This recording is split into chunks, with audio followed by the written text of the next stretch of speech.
Hey everybody, and welcome to our E3 hype building discussion. I'm Danny Paparosi, and I'm joined by my buddy Roger. Hello there. And we're just here, we're going to go through everything that we've already seen for this E3 season, and everything that we're hoping to see, or that we expect to see.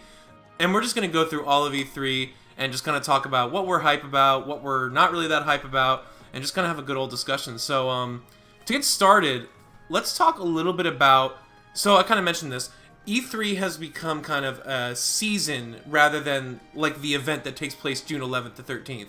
Because Sony announced, a couple months ago, they weren't going to do E3 anymore. So basically what that means is like something like Death Stranding had a trailer which came out last week. And it was like an 8-minute trailer. And, that's the kind of thing you would have seen on a Sony press conference. So let's kind of treat that as kind of the jumping off point for this E3 season. You watched the 8-minute trailer, right? Yeah. I mean, I'll say this about the 8-minute trailer. I have no idea what it's about still. No, it's so true because like I've watched all of the Death Stranding trailers since like the first one. I don't remember what year it was, but it was. I think it was literally like 2016, like as soon as Kojima got canned. Yeah, okay. I remember it coinciding for sure. So if that's when that happened, yeah, because I remember I was a freshman in college, I want to say.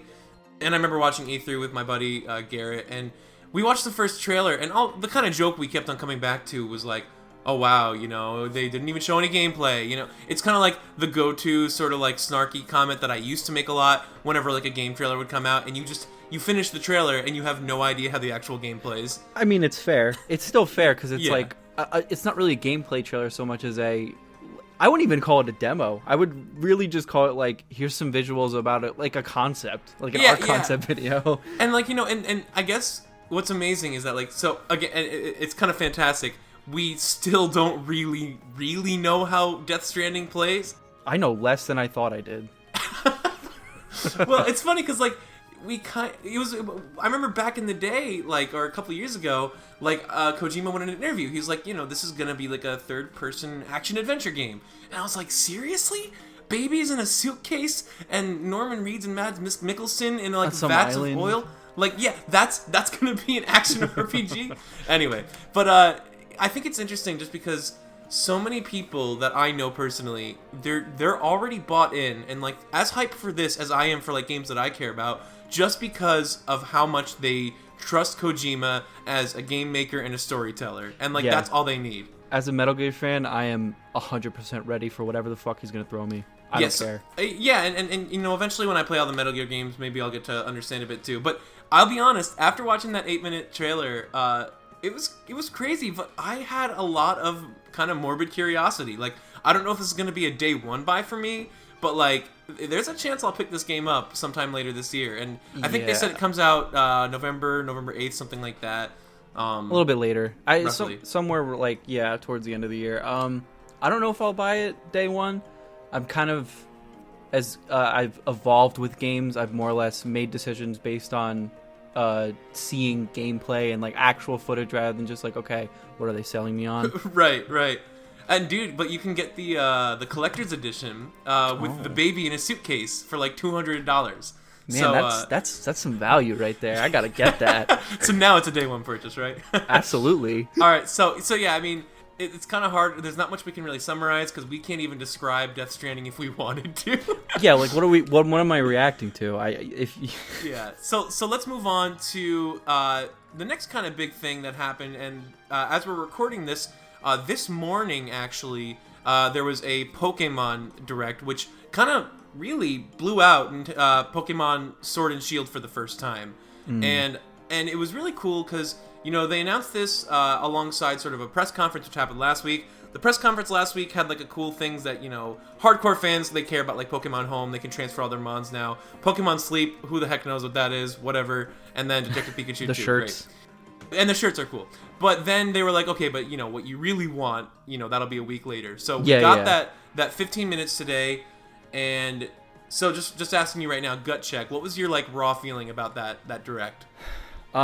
I liked pretty much all of it, and I'm The only thing that I'm like iffy on is like, why do we need Dynamax exactly? That's kind of how I feel. It's so crazy to hear them talking about like, Dynamaxing your Pokemon. I'm like, wait a sec, who said doping was okay in these games now? Dude, for real. Let's be real here. Like, we're in stadiums now. Like, we're literally just gonna start injecting them in front of everybody. Well, yeah, anyway. you can't help but make the parallel because you're doing these football stadiums like as the set piece for the gym battles. And you're like, okay, yeah, let's like artificially enhance our Pokemon with this. And for me, okay, I kind of had this moment where like when it first was revealed and you see like Big Raichu, you're like, I don't know, that might be kind of silly. And then like there was this moment like you're in sort of like a stadium battle and you're fighting I guess the first gym leader, and then both of you like pull out a Dynamax Pokemon and you're in this big stadium like a televised event. I was like, yeah, okay, that's yeah. Cool. I mean, I get it. It's flashy. It's fun. It's for the kids, kind of. I get the idea. And the other thing is, this kind of is a little off the cuff, but there was a post, I don't know if it was on like 4chan or whatever, that was posted back in May. Like, I don't know if it was early May or mid-May, but they were talking about like stuff about this game and like stuff that was in the trailer, obviously, that recently just got confirmed. And apparently, if the rest of the, I don't know if you'd call them leaks in that case, follows through, there's something called I saw this, Gigantamax. Dude. Yeah, okay, so real quick, if anyone is listening to this and like you kind of don't want to hear some stuff that's like not revealed officially yet, this post completely like a couple weeks ago predicted everything accurate about the direct that came out today. So did you read it? Because I also read it. Like I read the whole thing. Like names and shit. Okay, yeah. Yeah, I read the whole thing. And I mean, the thing is, I'm not going to really take it to the bank just yet. I mean, dude, everything that he wrote, everything that showed up today was somehow in that post. I know. So, like, you kind of have to. And, like, to me, the most exciting thing is that he mentioned an electric Corgi Pokemon. Like, come on. Dude, Corgis in English, people. This is it. This is the final form. I mean, I'm just saying, electric Corgi, like, we haven't had an electric pupper since Manectric from Gen 3. Yeah, man. I mean, we already got puppers in the legendaries. So that brings the question: have you decided already which one you're gonna get? Oh, of course I have. Which one? I'm getting Sword. Yeah, same. Yeah. So I mean, for me, like they got the blue theme for the Sword one. Blue's like my favorite color. Plus, he's a dog with a sword in his mouth. Like, my gosh. He has a knife. Now that being said, so I got my fiance Sarah, and she's gonna pick up Shield, and because of the Switch, the data's not saved on the cartridge anymore. So it's easy to actually just go play the other version now if you have a friend who has that. You can just swap them out, yeah. Which is kind of crazy. Like, plus, they have that dual bundle, which is nice. Yeah, and they better discount that. Yeah, I don't know. I hope they will, because if they do, that's what we'll pick up. Even if it was just $10 off, it was like $100, right. It would be worth it. Well, I mean, that might just be what we get regardless, because it makes sense. But yeah, I mean, the dual bundle, they always do that, and I'll only really probably get it, like, I'll only go out of my way to get it if they put something extra in. I don't think they normally do with the dual bundles. I think they might be putting in, like, a plated metal thing. I think I heard something about this. Well, something would be kind of cool, but... Yeah, even, just something, anything. But we can't not talk about the stuff that is just, like, god levels of hype from today's Direct, which is open world. Oh my gosh. Open world, dude, Pokemon. And this is the kind of stuff that you could have talked to any Pokemon fan, and they would have said, like, yeah, I want that, but it's never going to happen.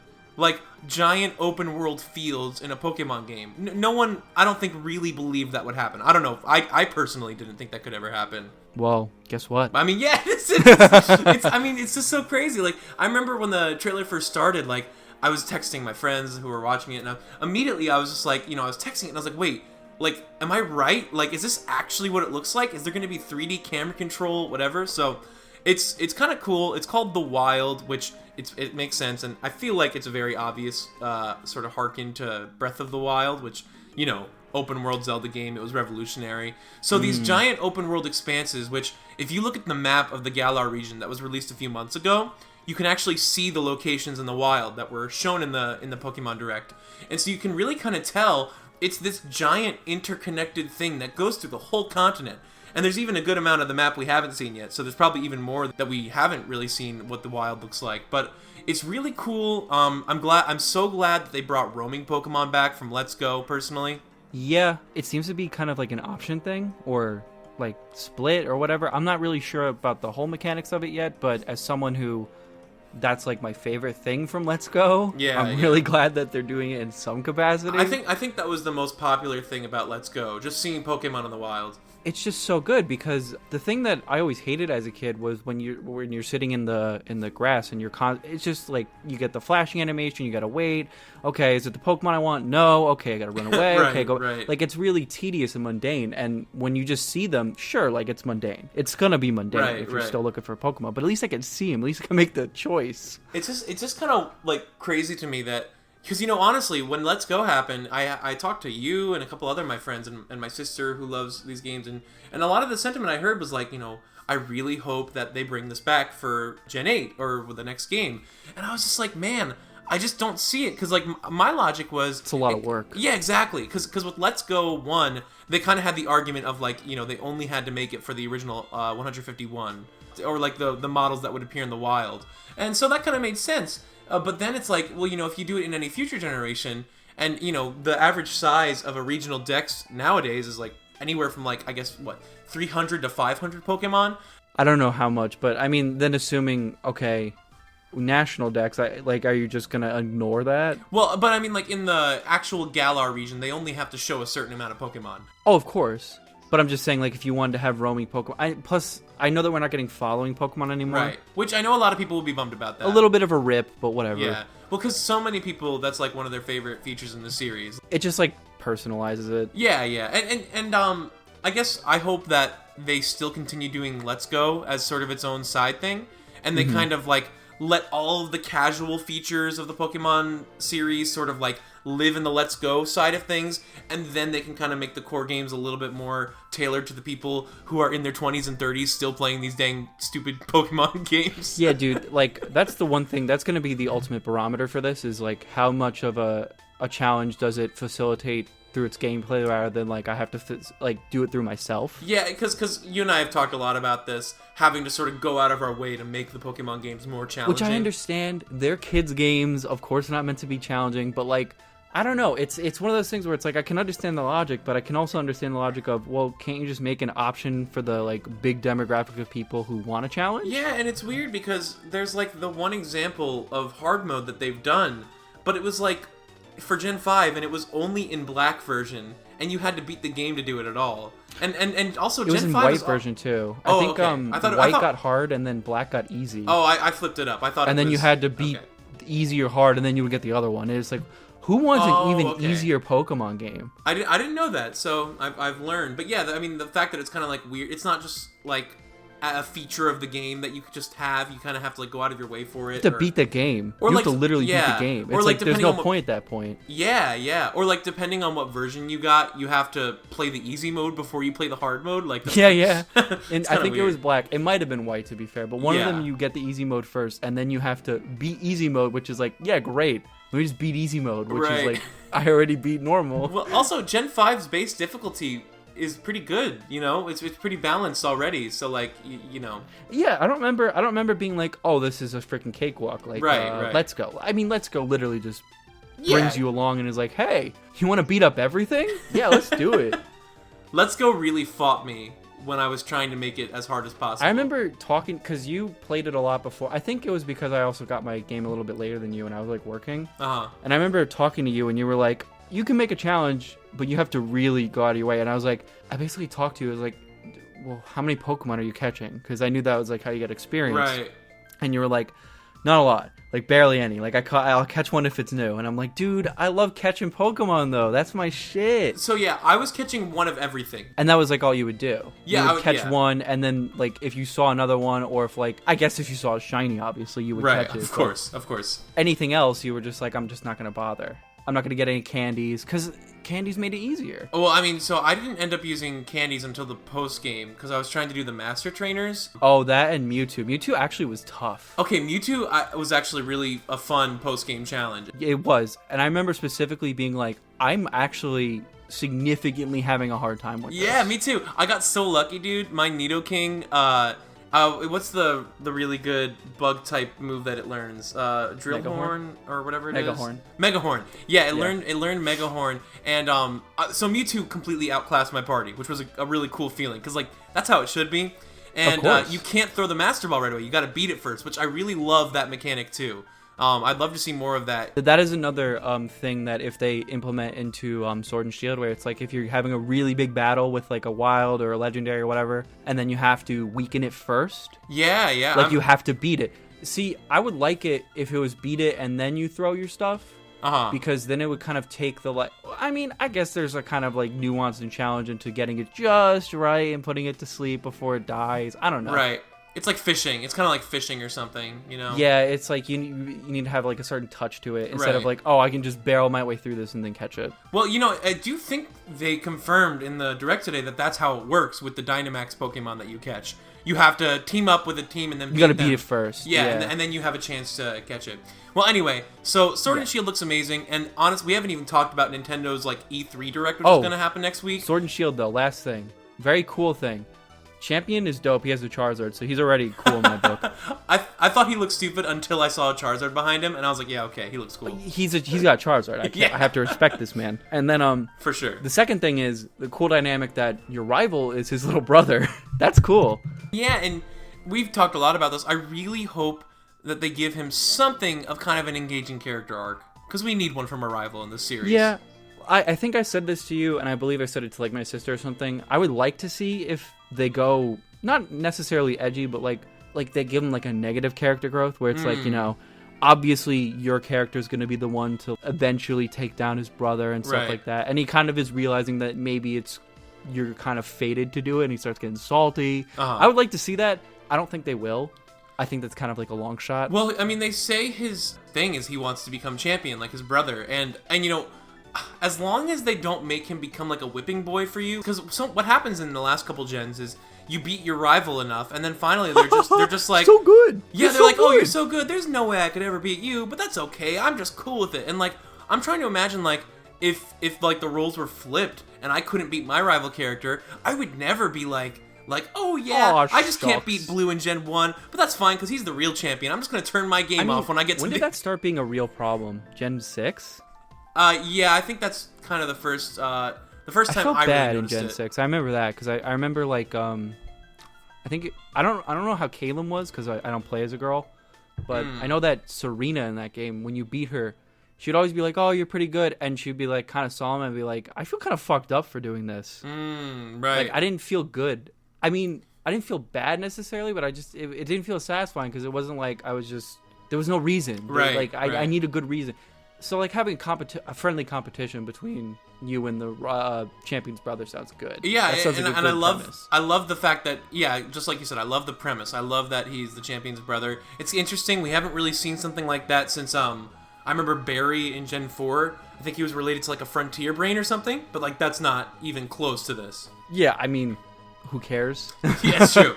So yeah. Oh, his dad. Okay. I forgot exactly who it was.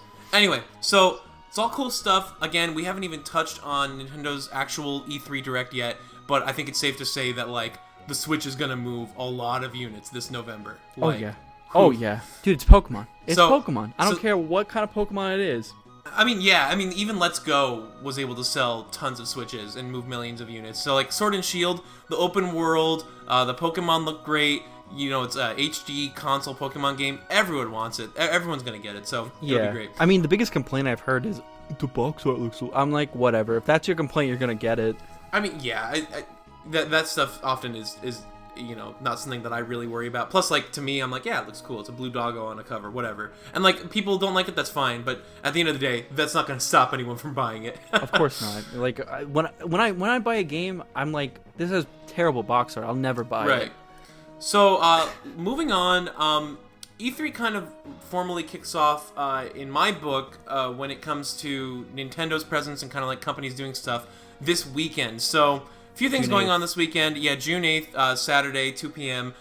They're starting the Nintendo sort of tournament series where they're going to do Smash Invitational, Splatoon 2 Championship, and Mario Maker 2 Invitational, which I think is really cool because they're going to kind of show off, YouTube content creators all going in sort of custom-made stages for this event. So I think that'll be a really cool way to advertise the game before it comes out later this month. Yeah. It'll be similar to the one 4 years ago. And I mean, that's probably the one that I'm most interested in. Not to say that I'm, like, you know, looking down on Smash or Splatoon, but we've seen that a couple past E3s. I mean, yeah. Mario Maker 2 is definitely my big ledger for that day. I hope I can get home in time for Mario Maker 2 because I'll be working that day. I'll probably miss most of Smash and Splatoon. But Mario Maker 2 I would love to see. And plus I think, I could be wrong, but I think Gerard the Completionist is one of the people playing it. Oh, then I need to watch this. Yeah, and I'm a huge fan of his, so I'd love to see that. Another thing going on this weekend before the E3 conferences really begin in earnest is EA's, I think it's called, like, Days of Play or something like that. Okay, I don't care about EA. I mean, pretty much. I mean, they released a trailer somewhat recently for Star Wars, The Fallen Order, or whatever it is. Talk to me when it's actually good after it's released. It's like, it's so hard, because EA is just, they seem so content to just be the worst company all the time when it comes I'm surprised. to Have they screwed up Apex Legends yet? I was surprised that got a lot of like good press. I never really played it. I was kind of like, I don't really want to play another battle royale. Right. Is that under EA? I didn't know. It's under EA. I think EA publishes it. Okay. And I think the idea, I could be totally wrong about this, but I believe that there was a story about like how the video game company, like the actual developer, was like, let's pump this out faster than EA thinks we're gonna, so that way they don't mess with it. Oh my gosh, that's kind of funny. Yeah, if it's true. like, that's a thing. Yeah, speaking of insider stories like that, did you read any of the big expose that was done on Anthem's development staff from BioWare? Oh no, is it really that bad? What's up? I mean, they all just kind of talk about how they didn't have a solidified vision for the game. And EA was like, that's cool, but like it doesn't matter. You just have to get it like a 70 on Metacritic and then sell DLC and it'll be successsul. So like, just get it out. And it's like, it's the kind of thing like, and it was a big Kotaku write-up. You should look it up if you haven't read it. And maybe we'll link it. Yeah, I'll put a link in the doobly-doo.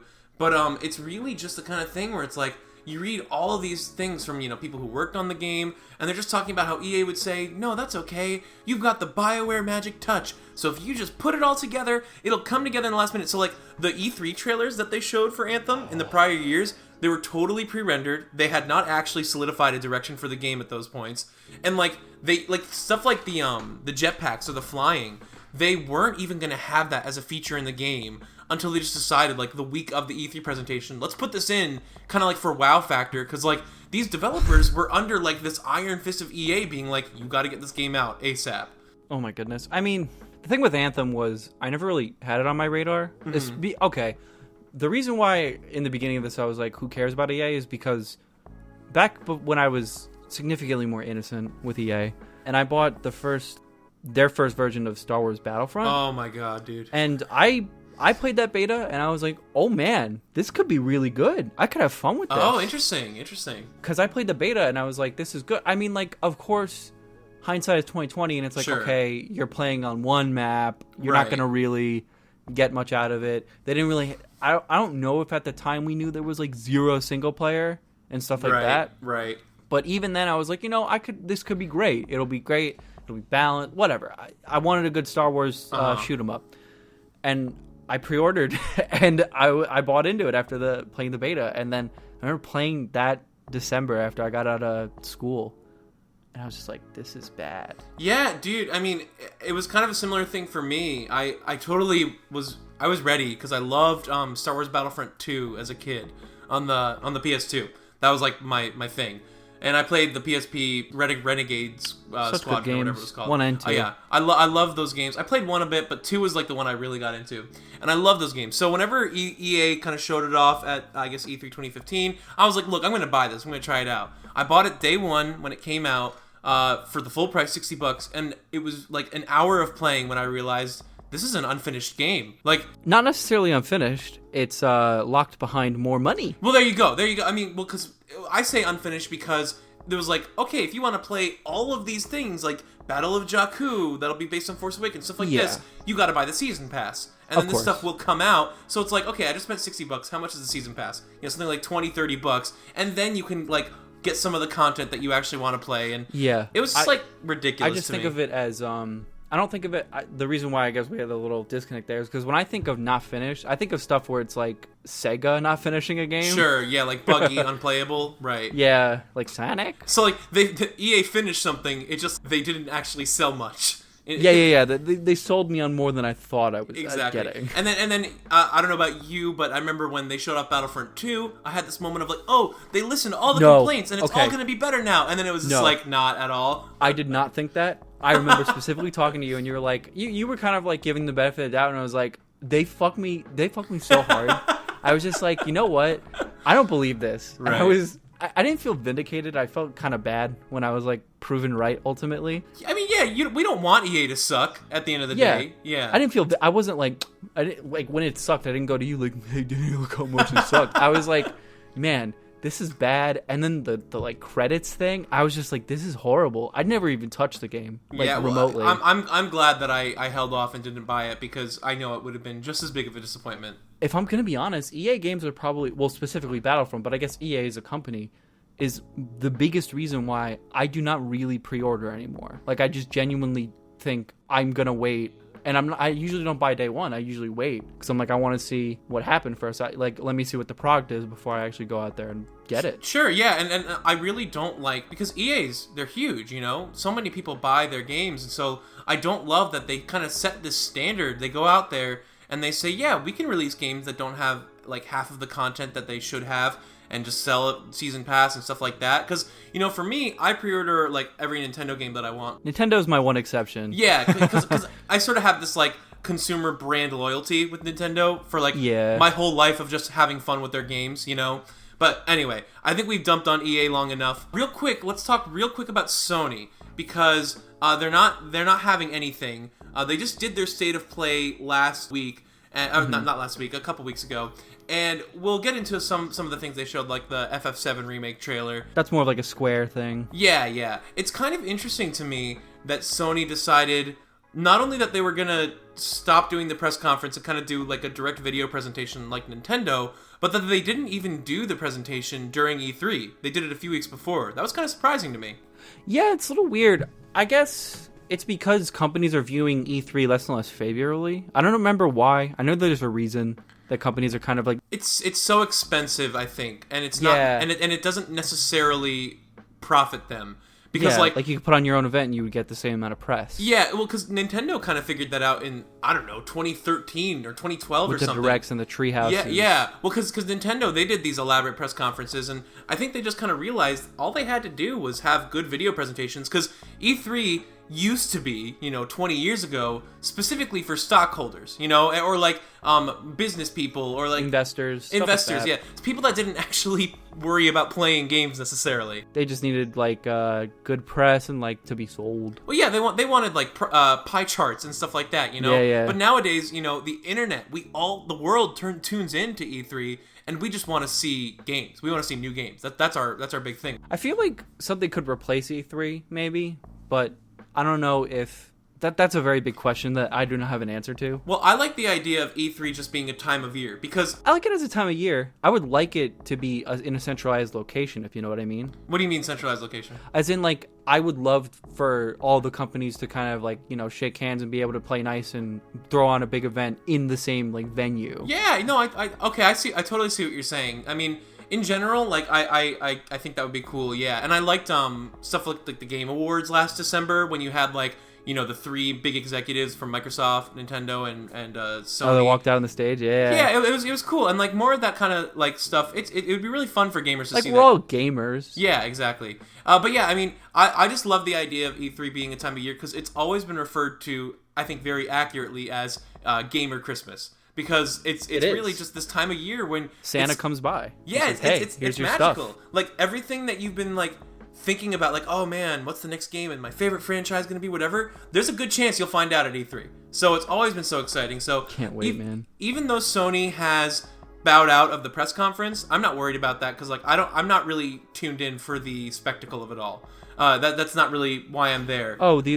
one thing we should touch on, though, is they kind of recently showed their hand a little bit by talking a little bit about the PS5 and like it being a concept. Yeah, and I wonder if Sony will say something next week. I don't think they will. You think they'll just stay silent? I think they'll stay silent because the thing is, one, there's no reason to really say anything right now. Yeah. I know that the reason would be generate hype, but it's like, why generate hype about something that's not going to come out this year? Sure, I understand. Right. And the second thing is, I don't even know if Sony knows what they're going to do with it, because when the guy they interviewed was like talking about it, like some insider source, he wasn't being very specific. Right. He was talking about like, okay, it'll have backwards compatibility. Okay, it's supposed to be, I think, some sort of VR thing. Right. But like, that's so vague. That doesn't tell me much. It doesn't tell me specs. It doesn't tell me what you're going for.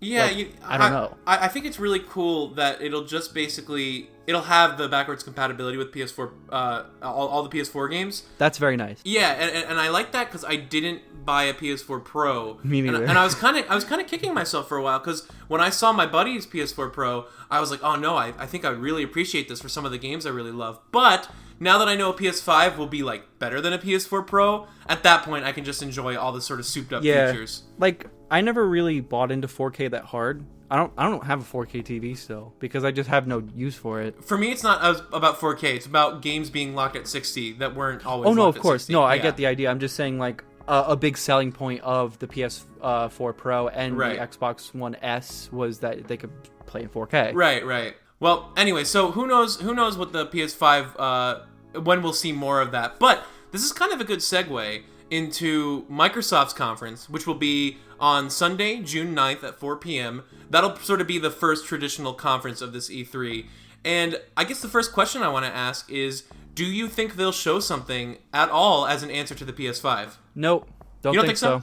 Because the thing is, we kind of we have a little guideline that we're going by, and you wrote it down and I agree with it, where Microsoft doesn't really seem to be like going in a direction where it's like, hey, we're really trying to stiffen competition. Like they're cross-networking a lot. Right. They're willing to cooperate. They're being more like a media machine rather than... Yeah, totally. I agree. Yeah. And it's interesting because, especially with Nintendo, I mean, they're playing really nice. Like, the fact that you can cross-play... And PC. Oh, yeah. And Steam specifically, rather. Because Halo coming out on Steam, that's nuts. Yeah, I didn't know that happened, but that is huge. I mean, it's amazing that Microsoft is kind of like showing their hand and being like, we're not necessarily in this for the competition. We're trying to... Because Nintendo marketed the Switch as a secondary device from the start. So, like, they were like, you should want to own your nice PS4 and Xbox One with your big HD games and a Switch. Like, that was Nintendo's thing. Which I am so happy they did that, and they've continued to do it because that's how it should be. I agree. Because they do not have direct competition with Microsoft and Sony. They just don't. I like competition in the gaming world from a games perspective. From a technological perspective, I kind of feel like we're plateauing to a point. Well, VR is going to change that. Well, yeah, and I can see that once VR, like, if it really, really takes off soon. But, like, in terms of just, like, the technical prowess of machine, you can really just make it a better and better computer. Like, that's what you can do right now. Which, I'm not trying to, like, speak ill of that. You can just build a computer.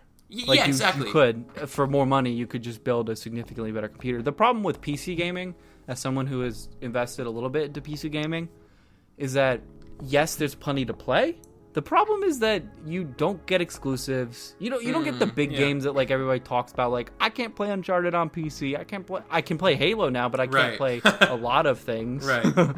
But yeah, I mean, in general, with the Xbox and PS4, like, every time you get a new one at this point, it won't feel like a world-changing difference like the first, like the PS1, PS2, PS3, for example. But that's why, I'm always big on Nintendo. You can't get an experience like the Switch on anything but the Switch. So, that's why they're going to keep on living in their world. I don't think they necessarily need to compete in terms of hardware.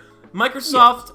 I don't expect too much personally because I don't own an Xbox. I don't own an Xbox either. And I mean, the thing is, with some of what...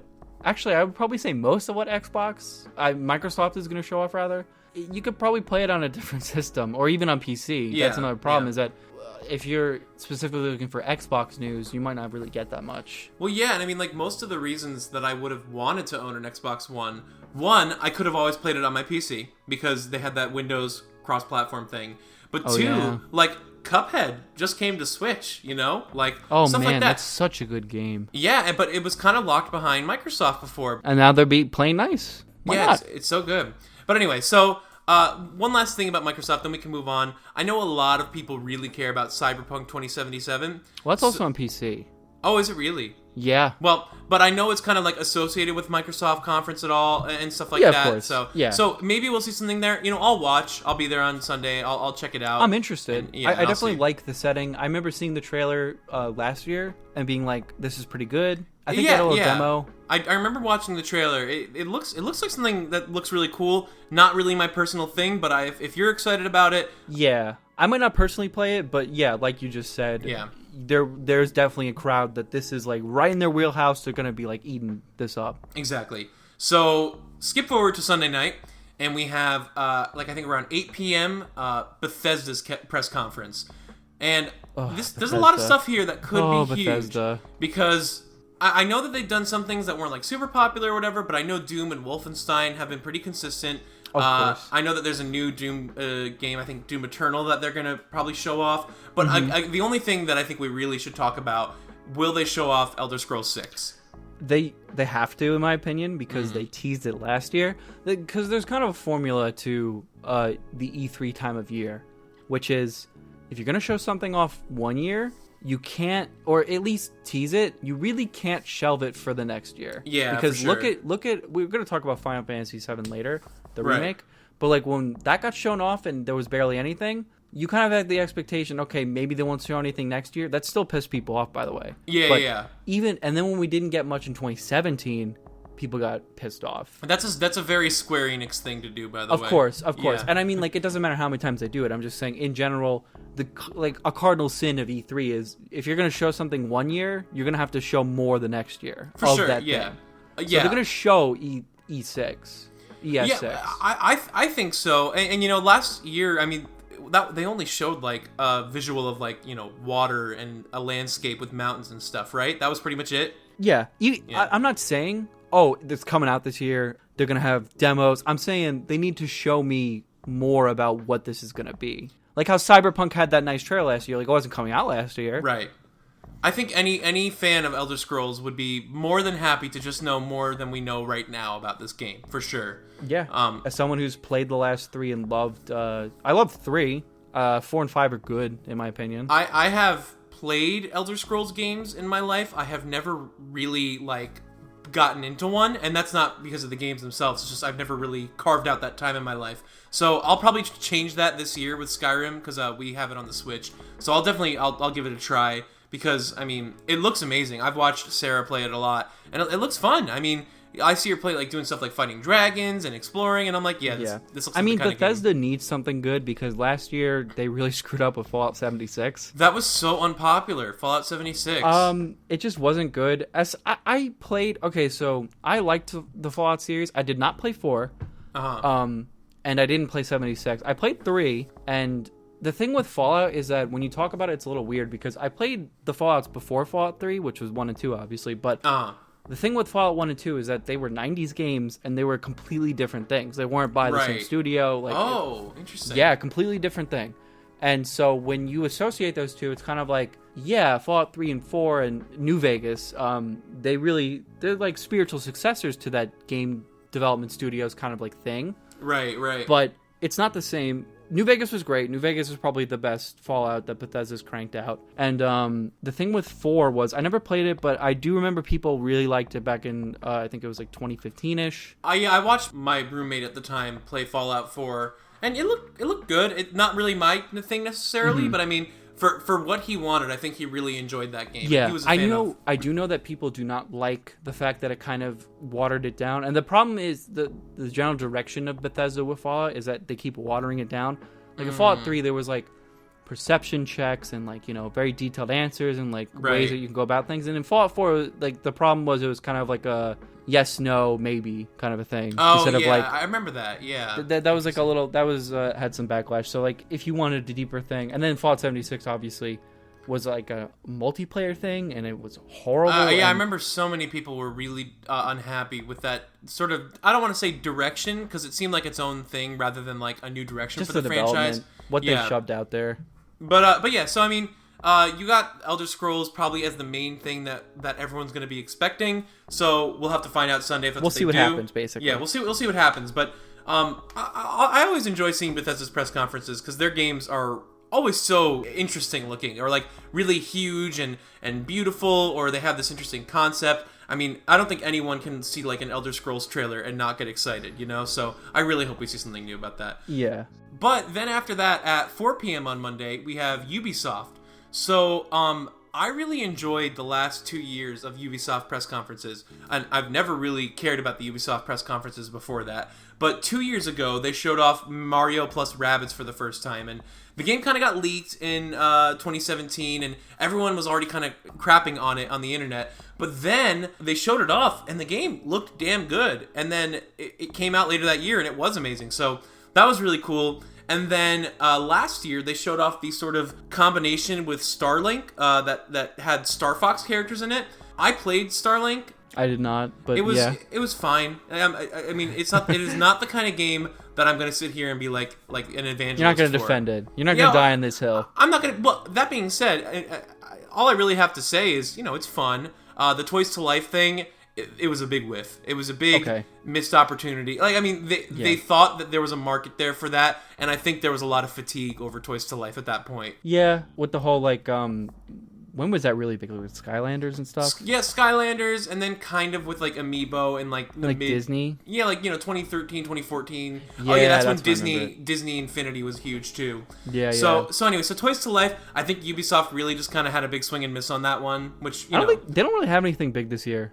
I know that, see, my problem is that I don't know if they're doing anything with Assassin's Creed. I'm not exactly a big fan of the series. I played the first and the second, and I know that people like Black Flag, which is the fourth. I know that last year they had Odyssey, which was like open world-ish, and but I heard it was kind of glitch. It just sounded. I know like... Sarah enjoyed what she played of Odyssey. She she hasn't played a super whole lot of it, but neither of us, I think, really know that much about like the series. We can't really talk about it. I know that for a good amount of time, like maybe 1 or 2 games in the middle there, like Assassin's Creed was just like super glitchy and buggy and just not good. Anyway, so I Ubisoft, it would be cool for me, from my perspective, if they had any more cool, like, Nintendo Switch exclusives, maybe a follow-up to Mario plus Rabbids. We kind of are just big fans of Nintendo here. That's if you've gotten this far, you've probably gleaned that. I like stupid Nintendo games, sue me. Let's be real. We're about to talk about Square Enix, we're going to talk a lot about there, and then Nintendo's going to be the big one here. So, let's move on to Square Enix, which I think, other than Nintendo, is probably the one that I'm personally the most interested in this year. Yeah, I mean, they definitely got the biggest hitter outside of Nintendo, which is Final Fantasy VII, baby. Yeah, so it's amazing. I was sort of really holding off. I know a lot of people were like, I was getting impatient, where is it? Dude. I was getting very impatient. And I understand that, because they announced it like in 2015 or 2014 also, even. The thing is, you are a big Kingdom Hearts fan. So you kind of implicitly understood and cared way more about Kingdom Hearts 3's development at the time than you did about a remake. And Nomura was developing both games. And so he was always being asked about FF7 remake, where is it? And he was like, look, we're trying to get Kingdom Hearts 3 out right now, and then as soon as that's over, he didn't say I promise, but he basically promised, like, as soon as Kingdom Hearts 3 comes out, the next thing that they're going to focus on is FF7 remake. I think that came true, because 2 months after Kingdom Hearts 3 came out, we got the big old FF7 remake trailer, which... and I think that now... And then they were like, more in June, which is basically just saying, hey, tune into E3. Of course. So, I think that'll hopefully be the big focus. The one thing I would really love, and I hope we get it, is... So it's in 3 parts. I want part 1 to come out this year. I think it can happen. It has to. Not only can it happen, I think it has to, because we got shown off... I know that it was just barely anything, but we got this shown off 4 years ago, right? Yeah, and that was... Square Enix does this thing where they announce things when they begin production. Of course. I hate that Square Enix does it, and I will never really love it. I understand it to a little bit. I'll never truly get it, but whatever. I don't appreciate it either. So the thing is, it needs to come out this year, in my opinion, because not only has it been on the table for a while, but let's say that you didn't really start development until like a year ago, 3 years ago, right? A year after. Sure. That's 3 years. You're already splitting this up into 3 parts. You need to get 1 part out. Yeah. You need to get a third of this game out. I think it's reasonable to presume that they've got... Because the first part of the game... from what I understand, it'll just be the entire Midgar sequence, which I'm gonna bare my soul here. I have played Final Fantasy VII. I have only gotten that far in the original release. I know it's a big failing of me as a hashtag play gamer. The original before you play the remake. Okay, so you know what? This is hard for me. It's going to be a completely different experience gameplay-wise. I know, but here's the thing. I have the opportunity right now to go into the remake with a completely fresh take on the story. And, like, I started playing FF7 on the Switch, because I was planning on actually just playing through the whole thing this year. And I played it a little bit, and I was like, yeah, I love this. I'm really into this game or whatever. And I was like, but man, wouldn't it be so cool to experience the story for the first time in the remake? And, like, I know I would still enjoy it, but it's kind of hard for me, because, like, I'm kind of at this crossroads right now, and I can't really decide what to I have a very strong opinion on this. What's My that? strong opinion is no, do not play the remake first, because the thing is, when I think of remakes, right? What's a very popular remake? Like, just give me one, any of them. Of course, like, the only thing that's coming to my brain is, like... Nintendo stuff? Yeah, of course. So, like, I'm thinking, like, you know, the Ocarina of Time remake. Okay, let me put it this way. This is a horrible comparison, because Super Mario 64 is better than Harvest Moon. Mario 64 on DS. But, like, if someone was like, I'll just play Mario 64 on DS because it's being remade with a bunch of new features and stuff, it's like, no. Go play the first one to appreciate it. Okay, but hang on. So, while I agree with you, for sure, in that case, FF7 Remake seems to be so much more than a traditional remake. Because it's a total gameplay overhaul as well. And like, it's interesting because they're not just... Because the development team, the story is they had the option to either remaster the game in HD with totally new graphics and like new interface, all that stuff, or completely redo it with a new gameplay style. And Nomura was like, let's just redo it, let's just do it, like, you know. And I like that. Okay, so here's my pitch with that in mind for you to play the original first, because it's going to be a different experience. It's not like playing Final Fantasy VII. The original is going to influence playing the remake badly. It can only be good. Yeah. But playing the remake first, you could go back to the original and be like, I'm used to the remake. You might not like it as much. You know what I mean? Because it is dated. Right, no, for sure. You're right in that it could be harder for me to go back to a story-based RPG when I already know the story. All the big story beats. Yeah. So yeah, that's right. And another argument that I've kind of thought about in favor of playing the original first is just that, like, there will probably be a lot of things in the remake that are sort of, you know, nods to the original. Oh, or like, of course. If you played the original as a fan, yeah, you'll be like, well, because at the end of the day, a remake is made for the fans of the original game. Like, that's the audience, like the primary target audience. All the millions of people who love Final Fantasy VII are going to want to pick this up. So, anyway, I'm hype. I love that it's Nomura's sort of 3D action style game. He is, to me, how a lot of people view Hideo Kojima. I love him as sort of like an auteur. I love playing his games. So I'm really excited. You'll eat whatever he throws out there. Yeah, so exactly. To kind of wrap up FF7 here, the remake at least, I didn't like analyze the trailer that much as a big Final Fantasy fan that I am. I did watch, what's his name? Caleb Hart? Is that the guy who does the Final Fantasy VII speedruns? Whatever. I think that's his name. And he like broke it down like funnily. He was like looking at it, he's like, oh, this is like what it is. This looks so good, whatever. I know people are kind of mad that they changed voice actors. I don't really care. Right. I'll care when the game's out, if they sound good or not. Right.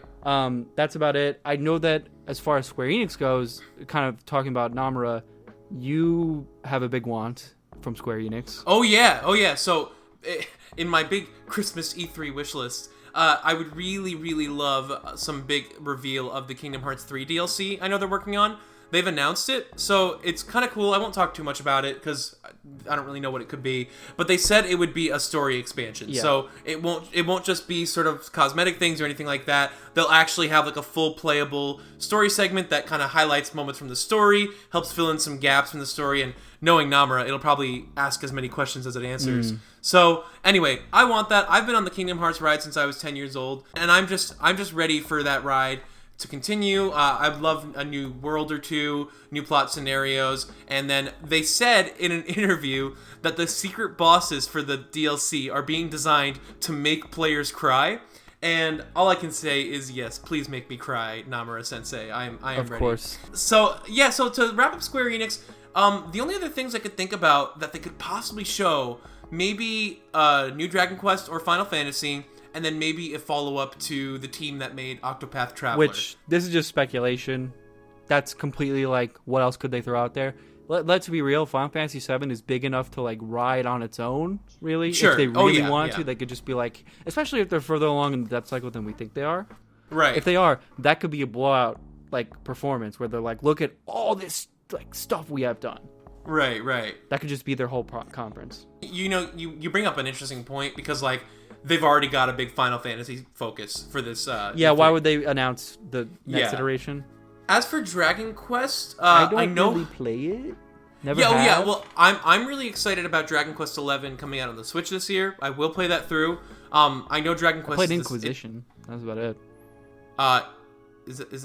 Is that it? Are you joking? Yeah, I'm joking. Oh my gosh. Yes, I'm joking. Damn, I made that sound convincing, I guess. Holy. Yeah. For a second I was like, wait, Dragon Quest Inquisition? No, it's totally Dragon Age, right? It is Dragon Age, of course it is. Oh, I'm an idiot. Man, when Sarah listens to this, she's going to be so disappointed that I didn't get that goof. That you were like, wait. Because she loves Dragon Age. Yeah. Dragon Age is pretty good, but anyway. Yeah, so I don't know if they're ready to make the next Dragon Quest game. Right now, they're still kind of riding the Dragon Quest 11 stuff, so that's fine. I would love to see the next thing that the Octopath team is working on, because I was a big fan of Octopath Traveler. And they've already announced that they're doing something. It doesn't necessarily have to be Octopath 2. Yeah, well, I mean, it could be. I know that a lot of people love the same team developed Bravely Default and Bravely Second, and so after Octopath came out, they kind of released a teaser image after it sold 1 million copies, and it was like of the Octopath team, and they were like standing in the pose of the Bravely Default, like I guess like mascot or like cover character from the first game. So it'll be interesting because they were talking about at that point like their next project that they were working on. So. It'll be interesting what they do. Octopath is coming out on PC this summer, which I'm kind of surprised about. What? Yeah. So that'll be kind of huge. They might talk about that a little bit. But yeah, so if they come up with something, that's pretty much the only other thing that I would really love to see from this Square Enix presentation. Anything else that you have? Nothing really. I don't got anything else. We're going to talk about the big boy now. Hey guys, thanks so much for listening to our E3 hype building discussion. This has been part 1 of 2 of our full discussion, and part 2 will be coming out soon, focusing entirely on Nintendo's presence at E3. So, if you liked this part of the discussion, Nintendo's really where Roger and I are the most excited, so we really hope you check out the next one. Until next time, bye!